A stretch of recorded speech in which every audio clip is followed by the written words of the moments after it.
US. We manufacture burglar alarm panels, access control panels, uh, fire alarm, and we have what I consider world-class wireless capabilities. Um, we are located in Springfield, Missouri. We are the only burglar alarm panel manufacturer left in the U.S. Everybody else has gone offshores. So we're also dealer direct, which means we only do business with authorized dealers. Part of being an authorized dealer means that your dealer has been through DMP training uh, multiple times and is capable and familiar with the system they're installing, as opposed to buying something from the local supply house and figuring it out as they go. So uh, again, we're located in Springfield, Missouri, so technical support, world class in the industry, and we're available for your dealers if should they need technical support. So, with that said, what we're going to do today is, let me back up. I've been with DMP for 15 years, and I've been in the security industry for around 40. So, there's my background. We're going to do an overview of DMP's Virtual Keypad today. And what Virtual Keypad is Virtual Keypad is a cloud-based management tool for customers and users to manage their security system and their access control system. So I'm going to show you the web-based version first, and then I'm going to review the mobile app capabilities with you as well. So as we get started, if you have a question, please just ask. Um, I don't like holding everything till the end because personally, when I do that, I tend to forget what I was going to ask. So with that being said, we'll get started. So all I'm doing here is, if I was an end user, I'm going to virtualkeypad.com and I'm logging on with my email address and a password. Once I hit login, I'm now logged into uh, Virtual Keypad. Over here on the left, you see all these panels here. These are live panels for this demonstration. So all of these panels are down at DMP corporate headquarters in our demo room, and this is a live connection. So this is not a computer self-contained program that you're watching. So once I come over here as an end user, these would be my my panels or my buildings. If I only had one, then I'd only have one over here. But in this case, I'm going to go ahead and I'm going to log on to the system. So in this case, I'm going to enter my user code, uh, which is the same user code that I would be using to arm and disarm the alarm system. So it's identifying me as a unique individual with my email address, my password, and my user code. So I go over here and I hit connect, and I'm now connecting to the panels down at corporate. I love live demos. Am I on? It could be my Wi-Fi here. Okay, so I'm now connected to the panels, the headquarter building down in Springfield, Missouri. And what you can see here, this is my dashboard, or this is the dashboard.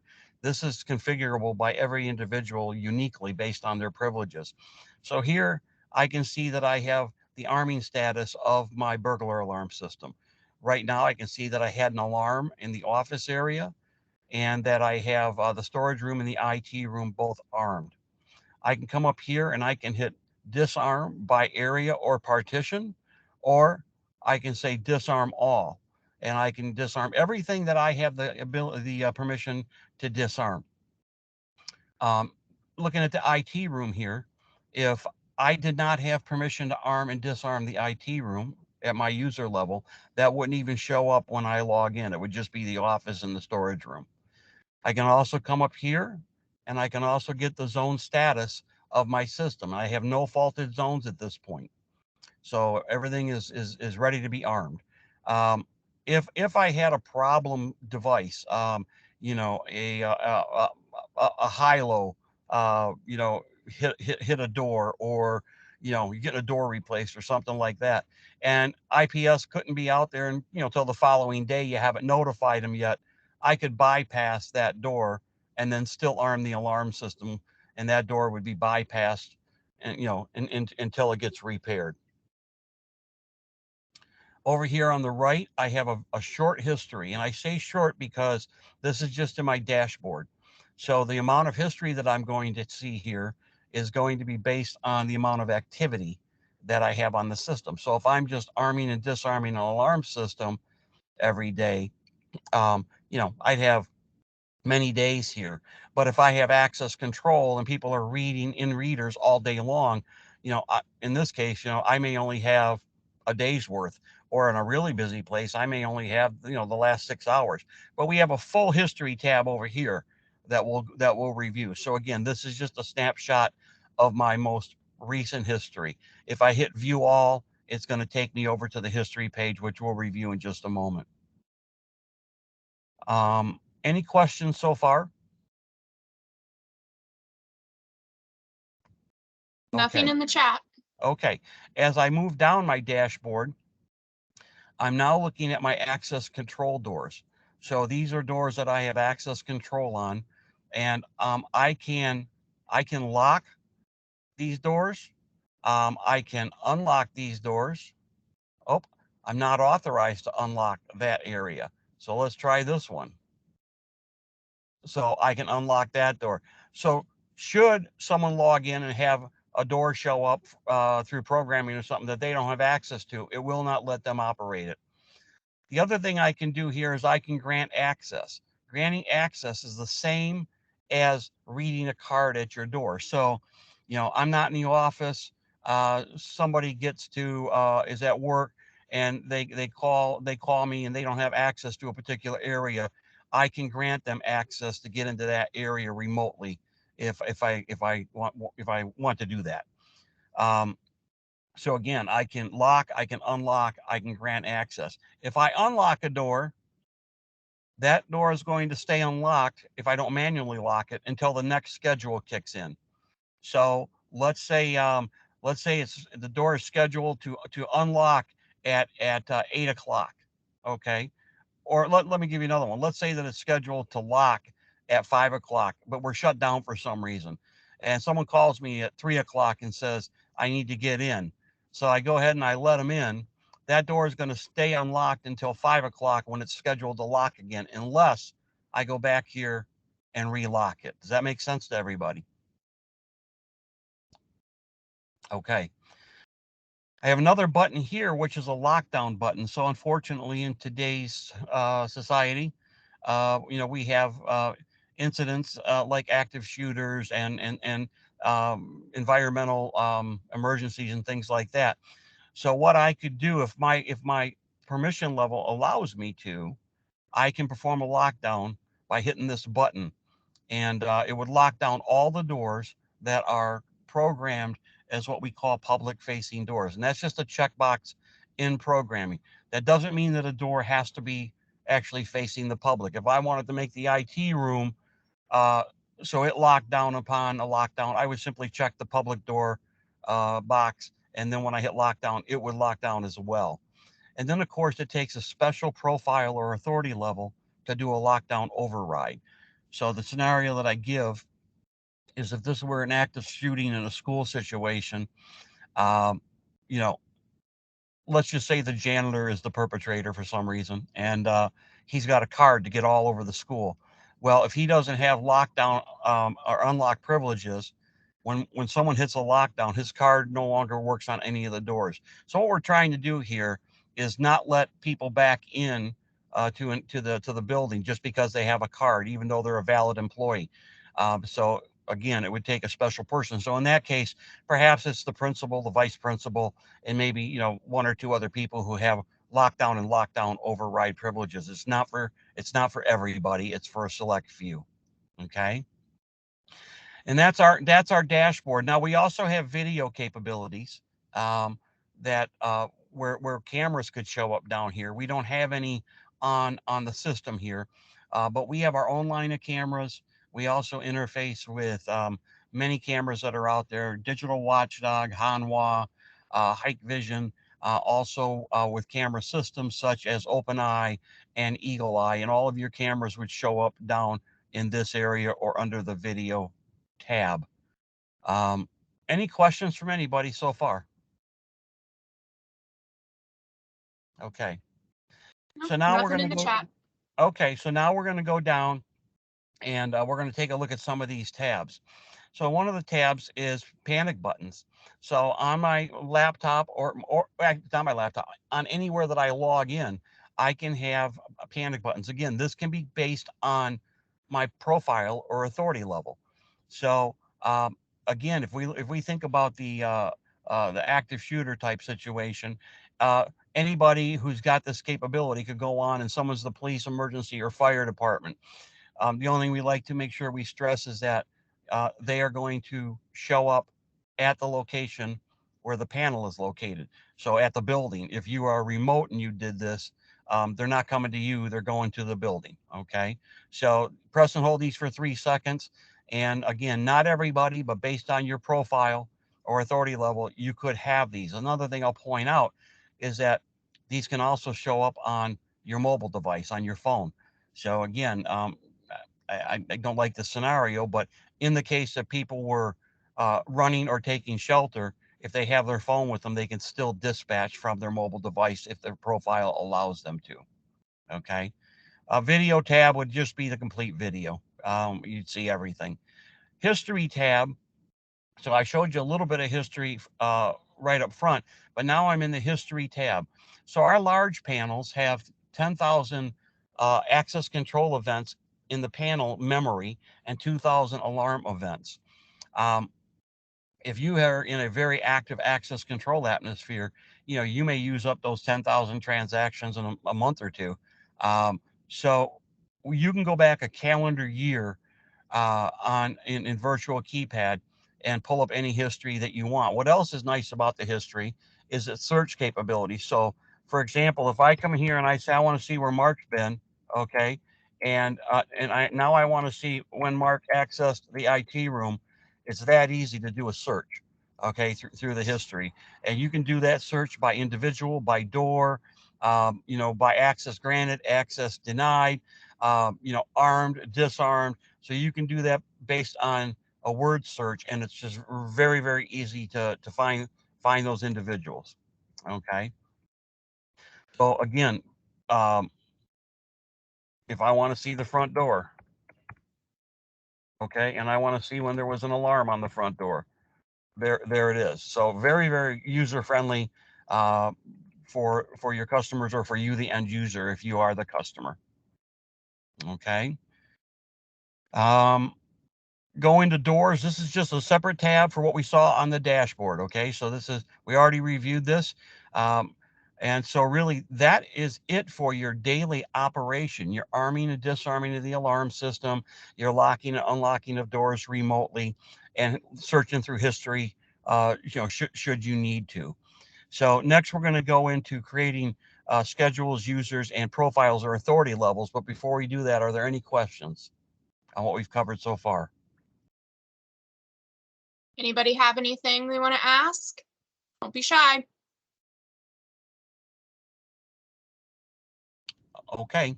Right. All right. So the next thing we do is we need to create, if we want to create a new user, there's a couple things that need to be done first, right? So we need to we need to give a user a profile. So as I go into profiles, profiles are typically um, grouped. So what I mean by that is if a company had a sales department, all the salespeople would share the same authority level. Um, and they might share that same authority level with the customer service department. Management may have um, additional capabilities. So they may have a separate profile, or they may have more than one profile. And what I mean by that is maybe I have two buildings and I have a profile for building one and I have or authority level and I have an authority level for building two. I can give one person both of those profiles and now they can get into both of those buildings. Um, you can do up to 4 profiles per user. So and when I look at that, for example, if I look at the cleaning level profile, so the cleaning people, this is just the number of profile it is, but it's for the cleaning folks. We've given them access control to the office area and to the storage room. We've given them arm and disarm capabilities. Okay, and so there again, we're just creating a profile. We haven't assigned it to anybody yet, but we're setting it up for the cleaning crew. One of the other things I like about this is I could do something like this. What I just did here is I gave the cleaning crew access to the door into the IT room, but I did not give them arm or disarm privilege of the burglar alarm in the IT room. So what this does, basically, if they get there during normal business hours and the alarm system's not on in the IT room, they could use their card, get in, and go in and clean. But if it's after hours and the alarm is set, when they swipe their card, it would deny them access because they do not have arm and disarm privileges. So we tend to think of this as a manager first type rule, where if maybe it's set up like this for general employees, and so they have access to all these areas. Again, this is if this was a general employee, they would have access to all these areas, but they don't have arm or disarm capability of the alarm system. So this means if they show up on a winter day where we have some ice or something like that, and everybody's running late, they're allowed to be in from 8 o'clock, till 5 o'clock. They show up at 8:15. They're the first ones there. They swipe their card at the front door. It's not going to let them in because they don't have arm and disarm privileges to automatically disarm the system. So they go back to their car and they wait. And then a manager shows up and his looks more like this. So he gets out of his car, he walks up, he swipes his card. He does have disarm privileges, so it automatically disarms the alarm system. And now I, who was waiting in my car, I can get out and I can follow him in. If the door's open, I just open the door. If the door is a regularly locked door, because the alarm's disarmed, I swipe my card and I now get in. Does that make sense to everybody? Okay. So we've created a profile for the cleaning people. Okay, so I'm going to go ahead and I'm going to save that. And again, here you can see where I could have a master that has much more capabilities. I can come down here and I can give them additional privileges. Now, again, I'm only setting this up one time, so I might have ownership has one profile, management has another, where they get into everything except for the executive wing or something like that. And then I have the general employee base, and I can go on. Most access control systems that I see have somewhere between 6 and 10 profiles. We're capable of 99 profiles. um, don't ever really recall seeing that many profiles on a system. I will tell you, I had a dealer here in Michigan who called me up, had a customer having a problem with it. I went to the site with them and found out that what they did is they set everybody up with their own profile. And upon looking at it, there were, I think, 67 employees. So they had 67 profiles in here. But realistically, 50 of them were the exact same profile. They just kept renaming them. And so we went and we cleaned that all up, and we just left one profile named general employee or employee, and assign that profile to everybody. So you don't want to make it harder on yourself as the end user than you need to by managing too many profiles. Does that make sense? Okay. When you're creating a profile, if you're not sure about something, you can come over here, for example, where it says um, lockdown. And if I'm not sure what that does, if I click on it, it will tell me that if it's enabled, the profile members are authorized to trigger a lockdown, or in this case, lockdown override. Okay, these people are enabled to cancel the lockdown and unlock the doors again. Okay, so we can go in and we can take a look at all this stuff as needed. And again, there's quite a bit here. Are they allowed to add user codes? Are they allowed to create schedules or extend schedules? Everything that you see here. Oops, I'm sorry. Let me get back there. And so that's creating a profile. All right. The next thing we need to do is create a schedule. So I'm going to come over here and I'm going to create a schedule. Now, schedules can be applied to two things. Schedules can be applied well, they can apply more to that, but basically they can be applied to doors. So in other words, I'm going to create a schedule from 8 to 5 and I'm going to apply it to the front door. So the front door is going to be unlocked from 8 to 5. It's that simple. But I can also create schedules for user or for I can apply schedules to profiles. So maybe for my sales department, even though the front door is unlocked from 8 to 5, I want to have them be able on the front door. I want them to get in from 7 until 7. And so I apply the front door schedule to that profile. So now they can get in that front door from 7 to 7, even though it's locked from 5 to 7, if that makes sense. So a profile overrides a door schedule, and that way nobody's locked out. So again, does that make sense to everybody? To create a new schedule, I simply come over here and I hit the plus button. I name that schedule. So in this case, I'm going to name it new. Do I want it to be temporary? If I do, this is on our large panels only, guys, our XR 150 and 550, where we can pick the date. I can pick a date up to 420 days away. So I could have it start today and end in 30 days from now. So this would be for people maybe working construction or a temporary employee or something like that. What's going to happen is on the end date, their card's simply going to stop working. It's going to still be in the system, but it's no longer valid.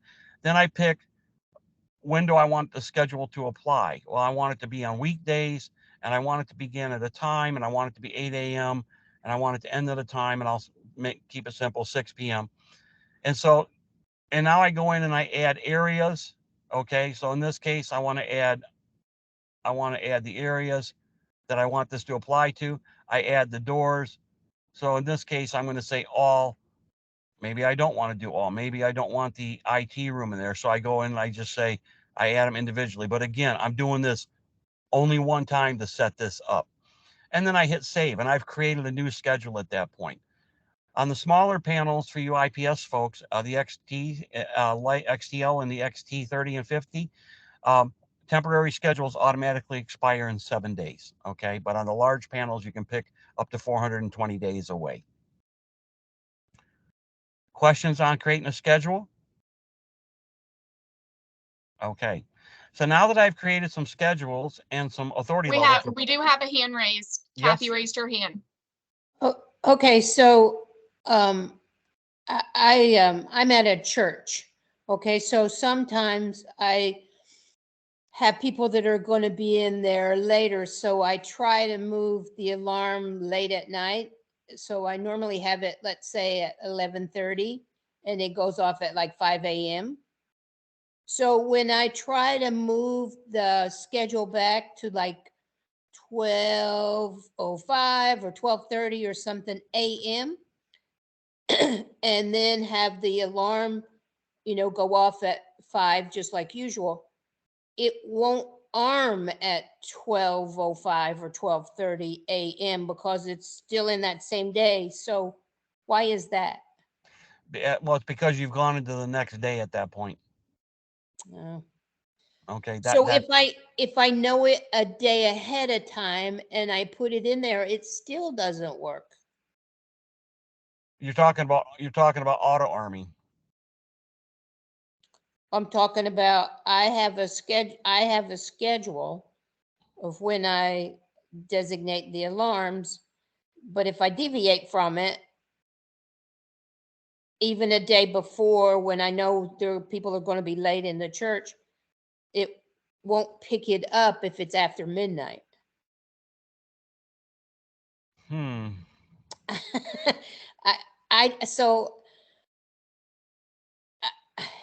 I can do it 11:59 p.m., but if I use 12:00 anything, it just won't do it. Yeah, so there's a way to do that. Again, total transparency.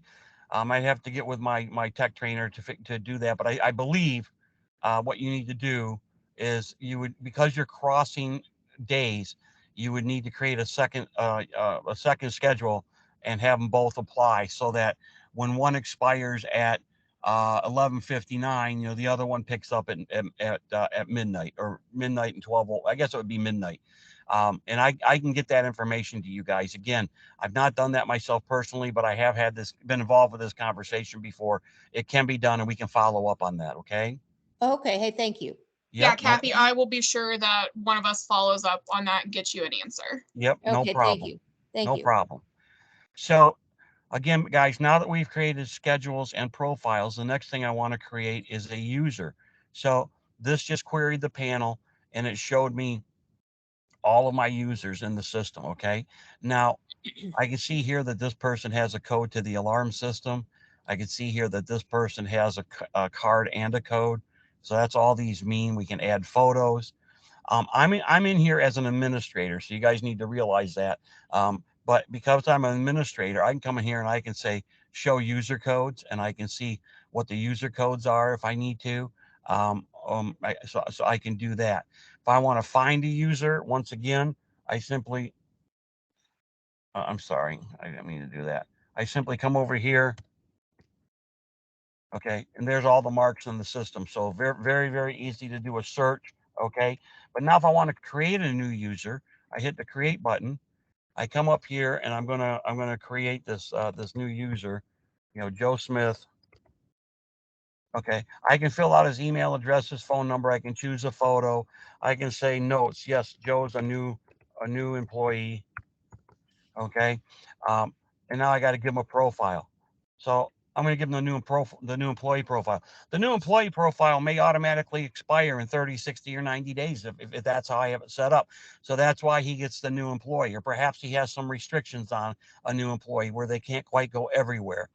So at this case, I say new employee. Do I want it to expire? Yeah, okay, 30 days.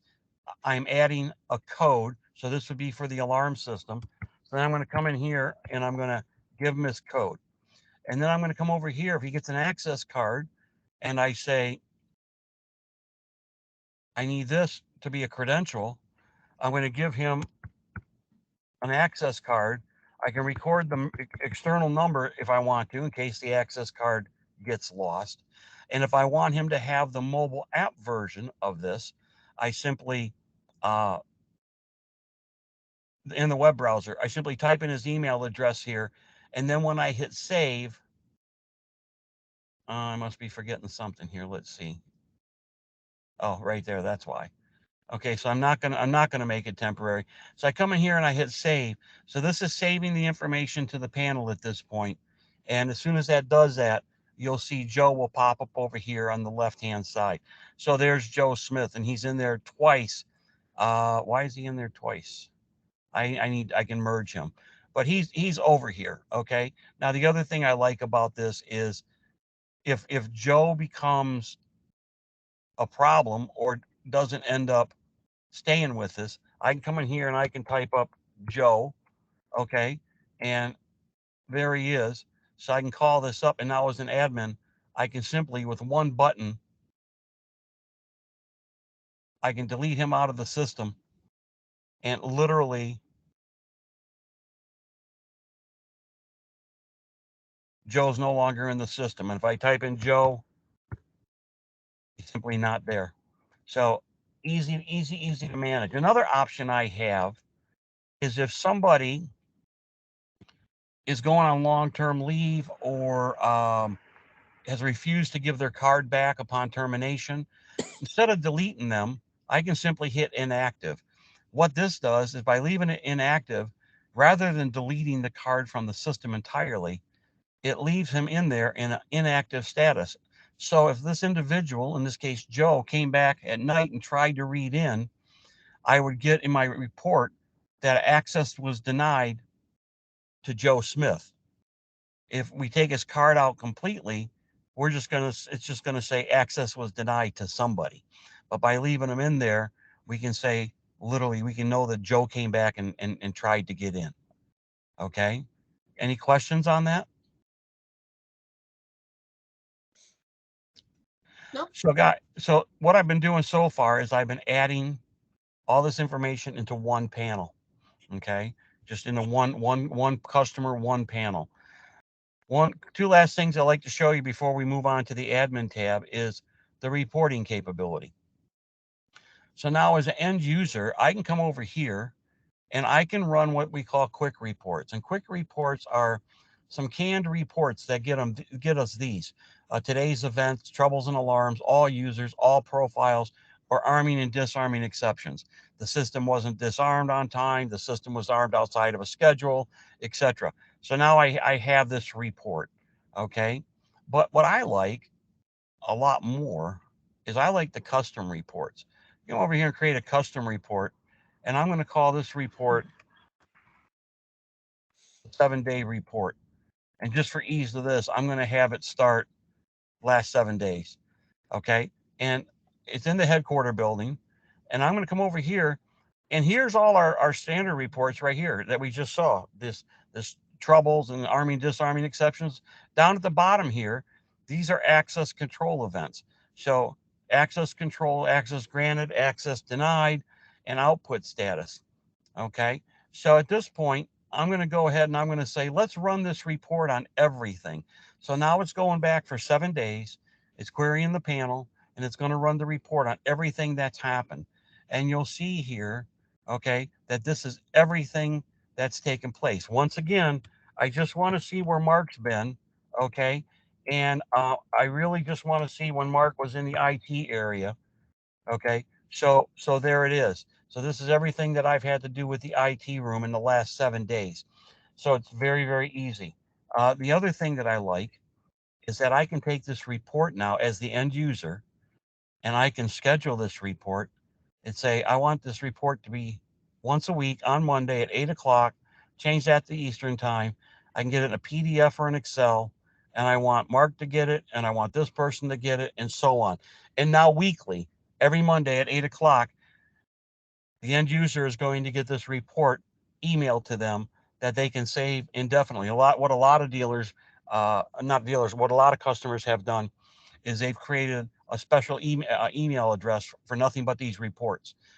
Whether they do it on their own, company provided server, or whether they do it in a Gmail, because you can save stuff on there forever.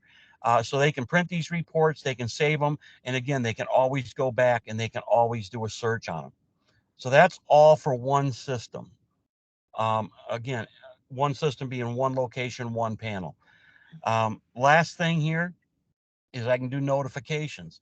What I like about notifications, I can say, hey, anytime a lockdown is initiated, uh, and I want this to be always, okay, I want these people to get an email and a text message, even if they don't have the mobile app or the web browser. So perhaps these are the people that are appointed to respond to lockdowns. If they are, they can also get a push notification.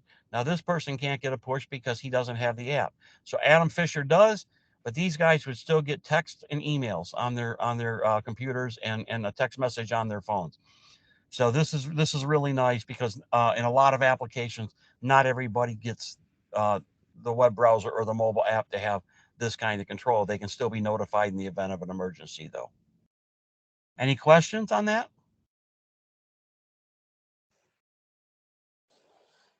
Okay.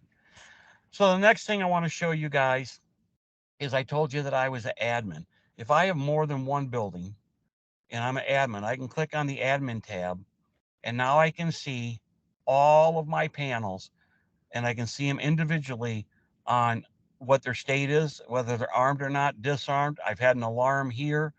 And I can also come up here and I can also disarm the systems right from this screen if I want to. Oh, okay, it's Lincoln. But I can disarm right from here. I can also come in here and now I can pull a history, and literally this history will be from all my buildings. There's the credit union, there's the headquarters, there's my summer home. So I can combine them all into one report if I want to. Same with profiles, okay? Same with schedules, same with reports. And again, what I like to show on reports is if I come up here and I do a report again, and for ease of this, I'm just going to name it the 7-day report again, and I'm going to have it start for the last 7 days. But this time, I'm going to have it. I'm going to have it do the headquarters, and I'm going to have it do the credit union. Okay. I'm going to come over here. I'm going to do it on all events again. So now I'm going to go ahead and I'm going to run that report. So now I'm querying 2 panels. So again, I'm only doing this one time though, unless I'm going in for a special purpose. But for setting up a report, I'm just doing this. And I could do this on a 30-day report. I could do it on a daily report. I can do it for only access denied, access granted. So I can run whatever kind of report that I actually want to run. So there must be a lot of stuff in here because this is taking a minute.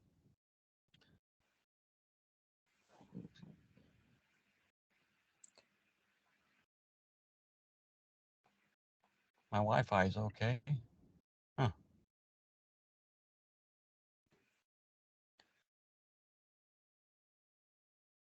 Live demos, don't you love them?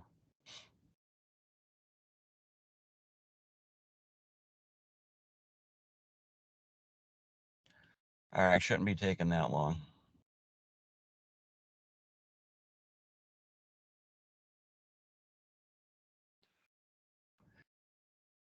Yeah.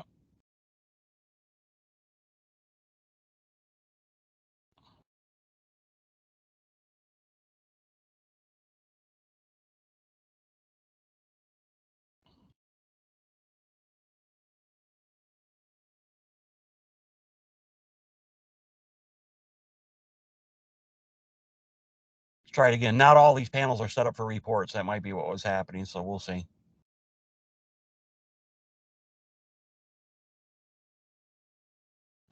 So there you go. So here we have the high school. Here we have the headquarters. So they're both in here, the high school and the headquarters mixed into one report. I can still come in here and I can still do a shortcut. And if I wanted to find out only when I was in the headquarters building, there it is. Okay. So I can do this search on multiple panels all at once. And again, come over here now on 2 panels, hit scheduled, go through the same setup, and now I have 2 panels coming to me in one report, or 2 buildings coming to me in one report that I can separate, that I can search, you know, and do all that stuff. So I just wanted to show you that. That's how easy it is to schedule a report. The next thing is under admin. When I go to add a user under admin, now I can see that this person is in 11 systems, and here's all the systems that they have access to. Okay. But what I really like about this, whoops, go back. What I like about this is now when I go to add a user, I go and I go add a user. So here's Joe Smith again. Okay. Choose a photo, whatever. I'm going to make him a new employee once again. All right. So, but now I can come down here and I can have him be added in by admin profiles. So I select the profile, and if this admin master was set up in all my panels, I only have to add him one time, and now he's added to all the panels under the admin master. Okay.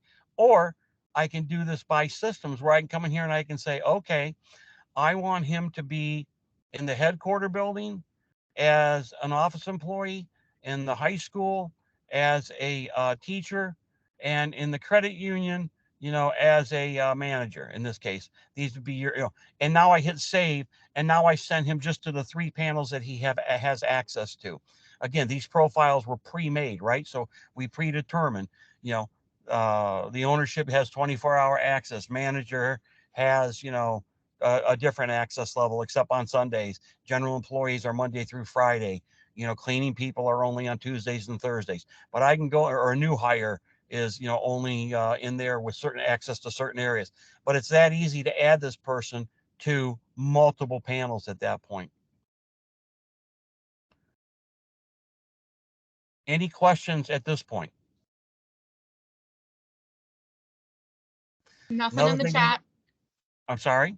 Nothing in the chat. Does Okay. anyone have any questions? Another thing we can do here is we can add 2-factor authentication. Now, I'm not going to enable that because this is our demos and there's like 22 of me out there that use this. But what this does is this would actually send a text message to his phone with an authentication code that he would have to use to be able to access this. So if high security, because at that point you would have, you know, you would have your email address, you would have your password, you would have your user code, and 2-factor authentication. Again, I don't have many people doing this for all their buildings, but maybe for specific building, they do require 2-factor authentication. Okay. And that really is an overview for Virtual Keypad web browser. And again, if I want to get out of here and I just want to go into one store again, you know, I come in here and I enter my code, and now I'm connecting. Oh, I'm not allowed in that system. So there you go. So I can't Mark, get in that. we Yeah. do have a question Good. in the chat. under the history tab, can you show us how to search for a specific date? Sure. So give me 1 second here. Let Okay. me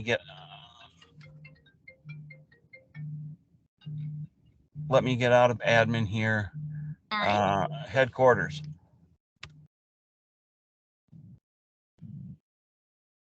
Okay, so I'm in here. Go into history. All right. And I can go down and I can search.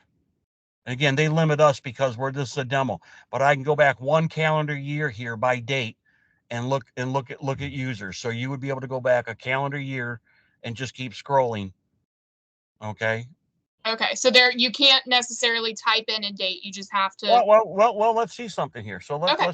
let's try something. Let's see what happens. What if we say September 11th? Yeah, there's no. Okay.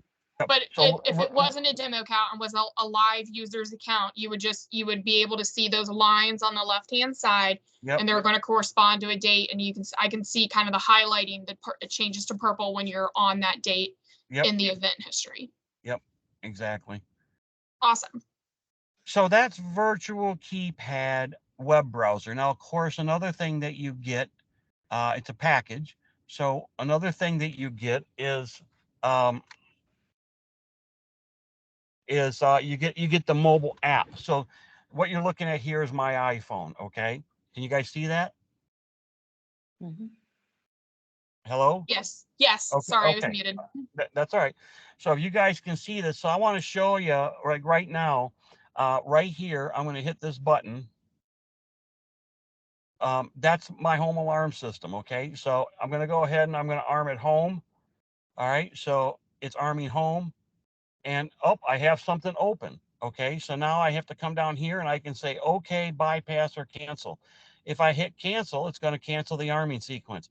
If I hit bypass, it means I'm going to bypass that door for this arming cycle. So again, I have a bad contact and I haven't contacted IPS yet. I can hit bypass, or I can hit OK. What this is used for is, look, we're walking out of the building. I'm arming the system. There's someone behind me and one of the doors are open. I hit OK. And all it means is go ahead and arm. And once that door closes, it becomes an active part of the alarm system at that point. So in this case, I'm going to hit bypass. So I go ahead and I hit bypass. And my system is now armed. Okay. And normally I'm going to go ahead and disarm this too because my wife's home. Normally, I would get a push notification that would pop up right here that would say, system armed home by Mark Barber. It works fine, but when I'm plugged in my computer, it doesn't work for some reason, or a projector. The push notifications are disabled. I don't know why. Probably because of the upgrade I just did. But but again, you can see here I have arming home and away. I have some lights that I'm controlling, and I have some history. Okay. And again, if I come over here and I hit history, I can search my history on here exactly the way that I did on the other system as well from my mobile device. So now you just get the marks, right? And if I want to find out about, I want to know when I disarmed, there's all the times that I disarmed. And I'm doing this from my phone. Okay. So that's my home alarm system, but I want to show you something else here. So that was a live connection, guys. I wanted you to see that. Now I'm connected on network. Cell only works a little bit slower than that, but you're talking 2 or 3 seconds typically to maybe 5 or 6 to get in, or 7 to get in with the cell. But once you're in, and the activity is at the same pace. But I'm going to show you here for you guys online for commercial applications. Now this is a self-contained app in my phone, so we're no longer connected to a live panel, but I wanted to show you. This is what an area system would look like. So this is just a demo, and there's the Pizza King Corporation, and I can get zone status right from here. Okay, I can arm all the areas right from here, so I can go through and I can disarm particular areas based on my authority level. I have my history here, and I can even have some doors right here on my dashboard that I can lock or unlock and grant access to. Okay, so that's what a more commercial area system or partition system would look like. Then if I come up here and hit Pizza King at the top, here's all the systems that are on this particular app. I'm going to hit the Pizza King store. So now when I log into the Pizza King store, this is more of a retail, small retail type application. So I just have all in perimeter. Everything else works the same. I can hit zone status and I can get the zone status. I can arm the system. I have my history and I can have access to a door. If I come over here and I look at video, okay, I can have video there and I can take a look at the video and see what's going on. I can view clips, okay. And then we also have a residential system where it's home, sleep, away. And again, I can arm at home. I have some, I can lock and unlock my front door. And if I go to my video here, you know, well, gee, there's somebody on the front porch, right? And so this is what an app would look like if you had multiple systems. But I really wanted to show you the area system here and what that looks like. Another thing that I'll show you is if I go down the settings here, if you have video, our video, and you have an alarm, it will send you live video clips of all of your cameras. And even though you're remote, I can look at this and say, oh, I'm pretty sure that's not my son prying open my door, right? So I can actually say by answering up top here, is this a real alarm or false alarm? I can say it's a real alarm. And it literally says verifying system will disconnect and contact security agency. If I hit it's a false alarm, then it says it's going to send a cancellation. So we have video capability in here as well on the mobile app. Some other things that I like that personally speaking is I like this one. Hey Siri, arm home. Okay, done. Arming Barber alarm system for home. You will receive a push when completed. Now, I don't know if you heard that, but it said Army Barber alarm system for home. You'll receive a push when completed. And it just armed my system. Hey Siri, disarm. Okay, done. Disarming Barber alarm system. You will receive a push when completed. So by using Siri, I was able to go in there and I can make that anything I want. I could have it be arm barber alarm system away. I set it up one time for some technicians that were saying, well, wait a minute, anybody can do that. Well, no, I have lock on my phone with face recognition or a fingerprint. You know, Siri generally recognizes my voice. And on top of that, I made the commands abracadabra and hocus pocus.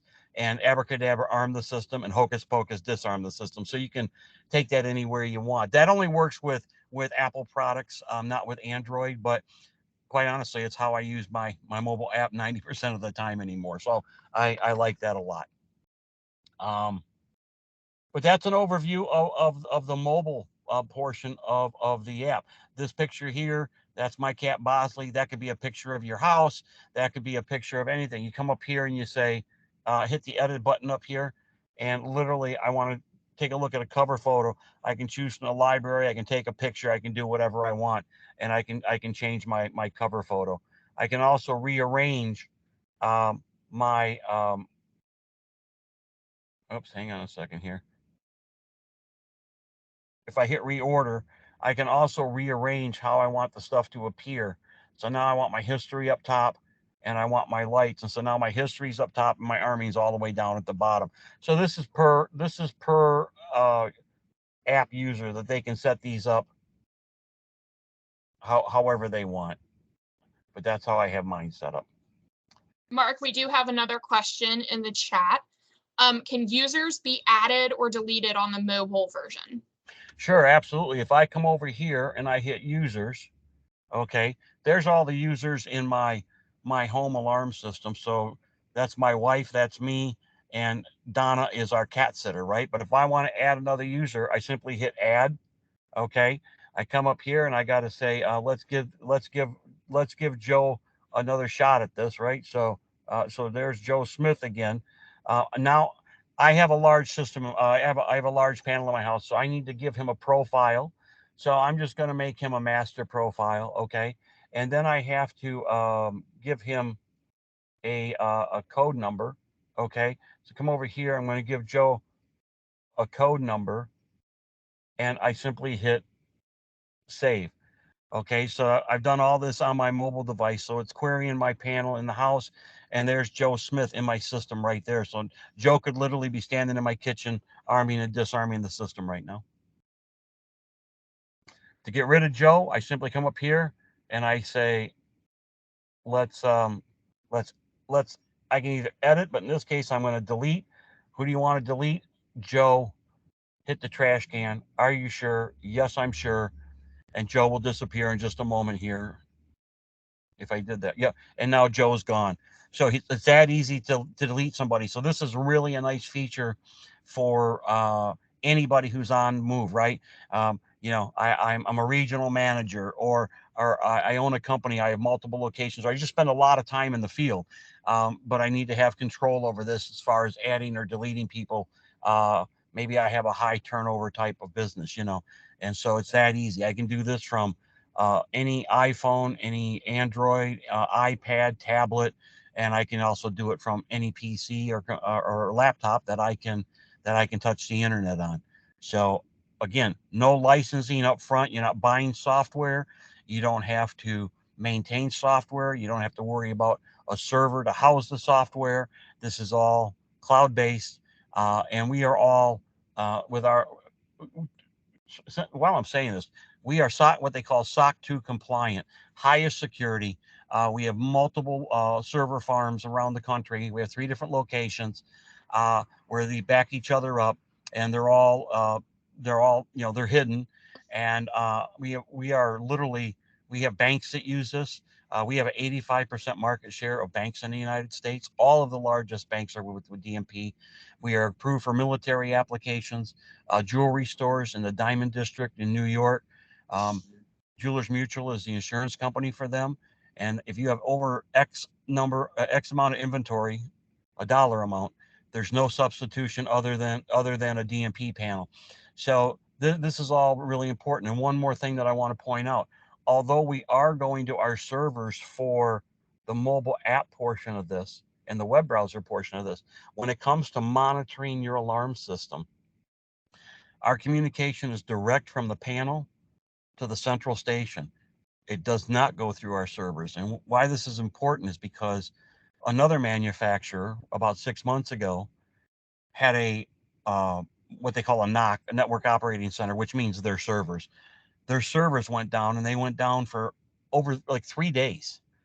And what that means is their monitoring in the central station goes through their servers. That means no customer that had that brand of panel was being monitored for those 3 days, whether they knew it or not. So with DMP, we bypass our servers for monitoring purposes, and it goes directly from the panel, okay, up to the cloud network, Verizon, AT&T, whoever the carrier is, and down into the receiver in central station. So you'll never have, you'll never be not being monitored, you know, because a server went down. Because total transparency, our servers have gone down before for like 30 minutes, an hour. Okay. All it means is that you can't use the app for that time period. Your alarm integrity was still intact.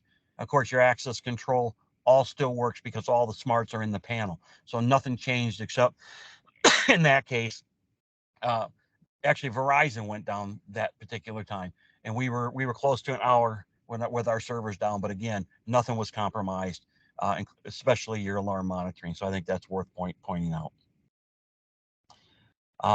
Any questions on the mobile app?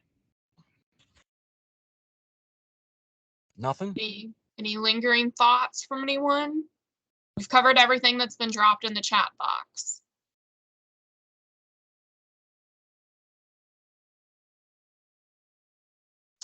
I guess one more thing for the IPS folks that are on here, and maybe your end users too.